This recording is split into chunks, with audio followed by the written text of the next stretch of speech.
సుమారు ప్రతి చోట జరిగిన బహిరంగ సభ సుమారు ఇది మా పార్టీ కార్యకర్తలు చేసిన సభ సుమారు మినిమం 3 లక్షల మంది వరకు 2 నుంచి 3 లక్షలు అనుకుంటున్నాం.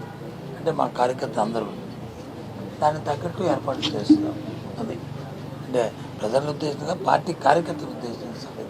దాంతోపాటు ప్రజలకు వచ్చి మా తాలూకా పార్టీ తాలూకా అంశం ఏంటో మా ఎజెండా ఏంటో ఈ 5 సంవత్సరాలను నేను చేసిన కార్యక్రమాలు ప్రజలతో ఏ విధంగా మమేకమయ్యాము, ఏ విధంగా ప్రజలు మమ్మల్ని ఆదరించారు, ఏ విధంగా ప్రజలకు అందుబాటులో ఉన్నాము, వాళ్ళ జీవన విధానంలో తెచ్చిన మార్పులు, ఏ రకంగా సంతోషంగా జరిగిన పెద్ద పండుగ మన అందరికీ కూడా రాష్ట్రంలో పెద్ద పండుగ 4 రోజులు జరిగితే ఎంత ఆనందంగా ప్రజలందరూ కూడా ఆ పండుగను జరుపుకున్నారు, వాళ్ళ ఆర్థిక పరిస్థితి ఏ విధంగా మెరుగుపడ్డాయి, అవన్నీ కూడా అందులో చర్చించుకొని వస్తే ముఖ్యమంత్రి గారు అంతిమంగా ఆయన వచ్చిన నిర్ణయం ఆయన తాలూకా విధానాన్ని ఆలోచనని అంతా కూడా కార్యకర్తలకి నిర్దేశిస్తారు.